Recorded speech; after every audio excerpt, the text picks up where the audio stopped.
Armed car heists are notoriously difficult because these vehicles are specifically designed to protect cash, valuables, and people from both theft and violent attacks.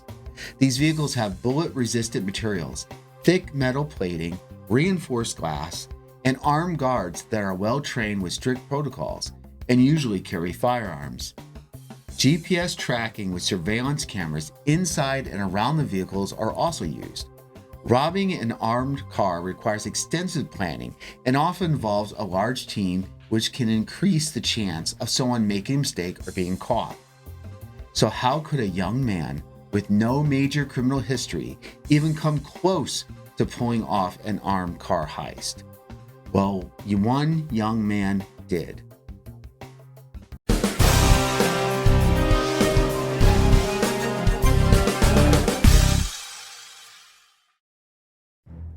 Our AI investigation team is standing by ready to discuss this unbelievable story of Anthony Crucio and how he pulled off the armed car heist by himself. So Crime Force, tell us about Anthony and how he got to this point where he committed this crime. Sure thing, Ed and Sharak. Let's first talk about Anthony's early life. Anthony grew up in Monroe, Washington, where he became a standout athlete at Monroe High School. His teenage years were marked by several notable achievements. He was a talented football and basketball player, voted captain of both teams. He broke many records in football and received several honors and awards for his play in both sports. He was popular among his peers and dated the cheerleading captain. His success in high school sports led to his pursuit of a college football career. He was a promising athlete with a football scholarship to the University of Idaho, and playing football at the University of Idaho had been his childhood dream, following in his father's footsteps. He idolized his father, who had played as a wide receiver for Idaho, and aspired to be just like him. Sounds like he had everything going for him. I mean, it looks like he was going to have a successful college sports career. So what went wrong here?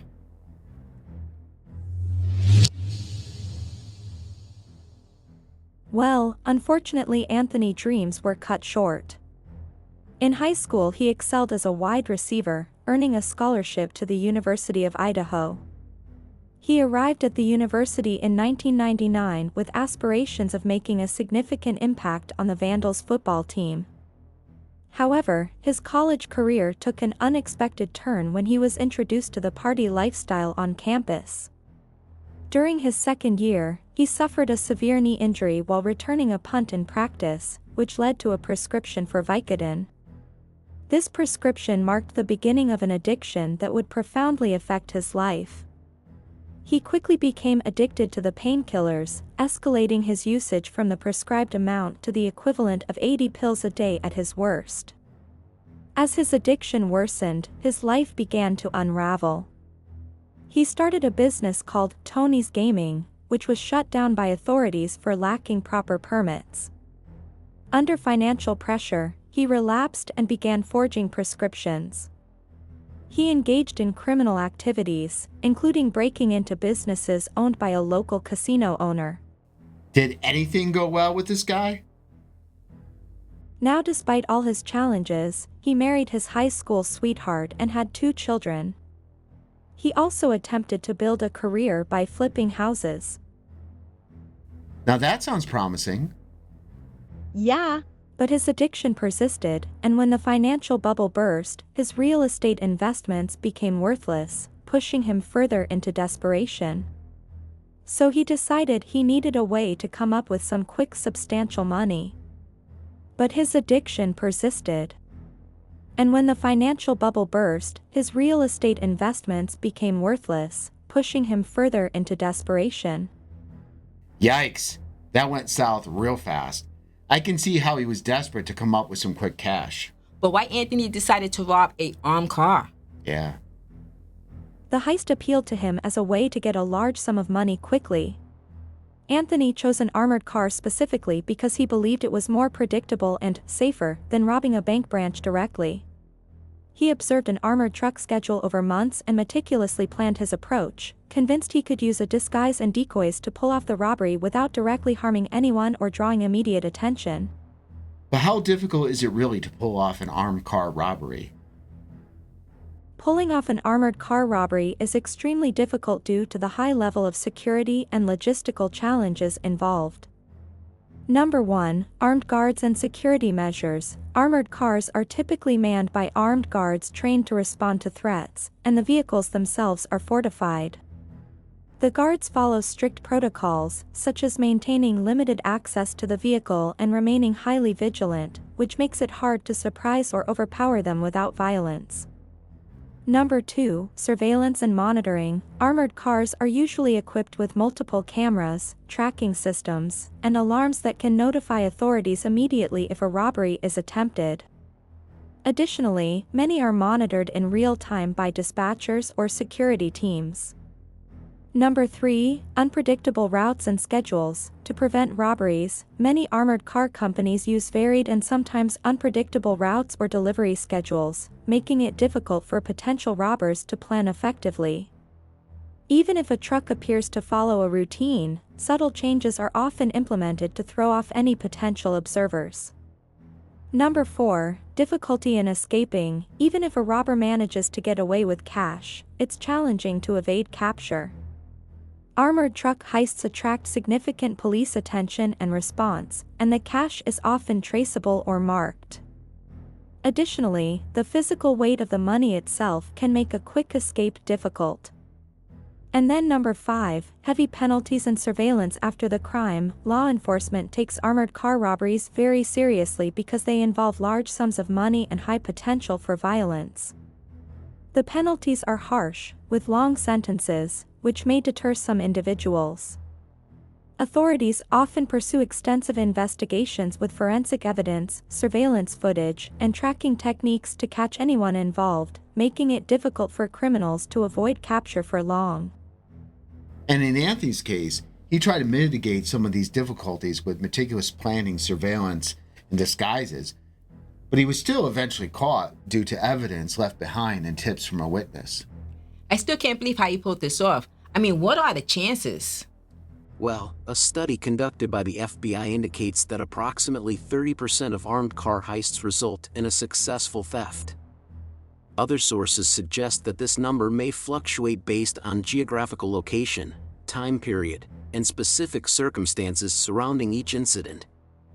However, taking into account various studies and statistical analyses, it is reasonable to conclude that approximately 30% of armed car heists are successfully executed.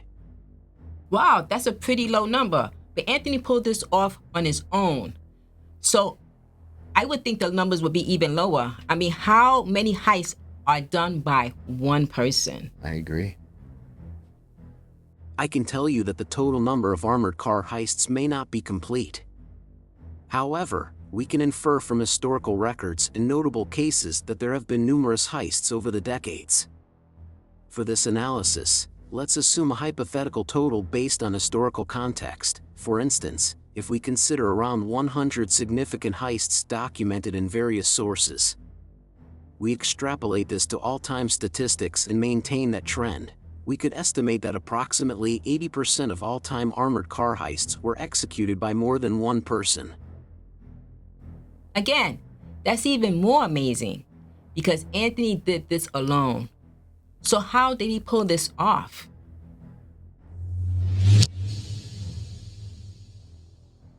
Okay, let's talk about the heist and the planning phase that took place in 2007 to 2008. Anthony spent nearly a year meticulously planning the robbery. He monitored the Bank of America branch in Monroe, Washington, observing armored car delivery schedules. He modified his clothing with Velcro for quick disguise changes. He set up an escape route along Woods Creek, including a cable system to aid his getaway. Now let's talk about the days before the heist. Late September 2008, Anthony posted a Craigslist ad seeking laborers for a fictitious landscaping job. The ad instructed workers to wear specific clothing: jeans, blue shirt, yellow safety vest, work boots, and painter's mask. Workers were told to meet at 11 a.m. on September 30th near the Bank of America branch. This seems like a very elaborate part of the plan. Why would he do all this? I can help break this down for you. By having multiple people dressed identically to him at the scene, Anthony created confusion for witnesses and law enforcement. This made it difficult to identify the actual robber among the group of similarly dressed individuals. As mentioned, the ad instructed workers to wear specific clothing, blue shirt, jeans, yellow safety vest, and protective gear that matched what Anthony himself would be wearing during the robbery. This allowed him to blend in seamlessly with the group of laborers. Now as to the timing, the ad instructed the workers to arrive at the bank parking lot at the exact time he planned to rob the armored car. This ensured a crowd of lookalikes would be present during the heist. The presence of multiple people waiting for a job would draw attention away from Anthony's suspicious behavior as he prepared to commit the robbery. After committing the robbery, he could potentially lose himself in the crowd of similarly dressed individuals, making it harder for witnesses to track his movements. Thanks for breaking that down. I can see how that would work. So let's all get our popcorn ready, as I want to hear about the day of the heist. Day of the heist, September 30th, 2008. 11 a.m., about a dozen men arrived at the designated locations, waiting for their non-existent job supervisor. 11:04 a.m., Anthony, dressed identically to the decoys, approached the Brinks armored car guard. He pepper-sprayed the guard and grabbed 2 bags containing over $400,000. He ran approximately 100 yards across Old Owen Road to Woods Creek, shedding parts of his disguise. 2 witnesses attempted to chase him but lost him when he leapt into the creek. Then he boarded a yellow inner tube he had stashed in the creek. Using a pre-placed cable system, he pulled himself about 200 yards upstream. He exited the creek behind several businesses on the opposite side of the highway. Then he removed his Velcro-attached disguise, revealing different clothes underneath. He called his unwitting wife for a pickup from a nearby office park. Now after the heist, the robbery gained immediate media attention, with the perpetrator dubbed DB Tuber in reference to the infamous 1971 hijacker DB Cooper. Police arrived to find the bank's parking lot filled with men matching the robber's description, creating confusion. The amount stolen was later revealed to be about $400,000. Anthony treated friends to a Las Vegas trip shortly after the robbery. He went on a shopping spree at a Tulalip mall, buying items from luxury brands.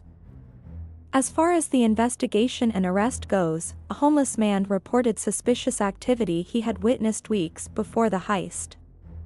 FBI began surveillance of Anthony as a suspect. Agents collected his DNA from a discarded chewing tobacco bottle. November 3, 2008, Anthony was arrested in Lake Stevens, Washington. At the time of arrest, he had $17,000 in cash and was moving a lockbox to his truck. Legal proceedings. January 2009, his bond was revoked after suspicions of witness tampering.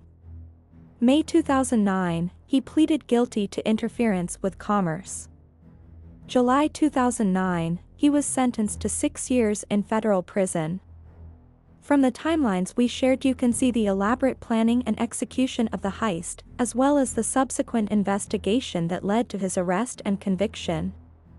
After all this, Anthony underwent significant changes in his life.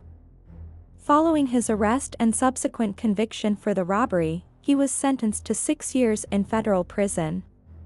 During his time in prison, he had the opportunity to reflect on his actions and the choices that led him to commit such a crime. Upon his release in 2013, he dedicated himself to turning his life around. So where's Anthony now? I wonder what he's been doing, if he really turned his life around, or did he go back to prison? I can answer that one. His post-prison life has been focused on personal redemption and helping others avoid the pitfalls he encountered. He has become a public speaker, sharing his story with students and athletes across the United States. His aim is to educate young people about the dangers of drug abuse and crime, using his own experiences as cautionary tales. He emphasizes the importance of staying focused and avoiding distractions that can lead to poor decisions. I found some more info. In addition to his speaking engagements, Anthony has embraced family life.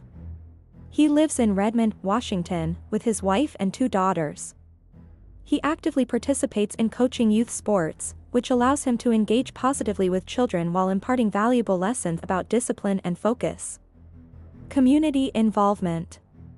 His commitment extends beyond just speaking. He is involved in community efforts aimed at drug abuse prevention and crime awareness. By sharing his journey from a promising athlete to a convicted robber and then to a rehabilitated individual, he hopes to inspire others who may be struggling with similar issues. In summary, Anthony is now a public speaker and youth sports coach focused on drug abuse prevention and crime awareness while living a fulfilling family life after serving time for his crimes. That was great information, but you both are so competitive. The competition keeps us sharp. Plus, I usually win anyway. But thank you both. You both did a great job. I agree. I agree. We both won this one. They are too funny. Yep. So, Chirac, what do you think about all this? I mean, I'm still amazed that it took one guy to do all this stuff. I mean, all that planning. I mean, for somebody who doesn't have, like, previous major criminal history, I mean, maybe he watched a lot of movies. I don't know. What do you think? But first of all, you don't need to have criminal history to be a crook, right? So True. That's one thing. This guy was amazing because I actually read on this.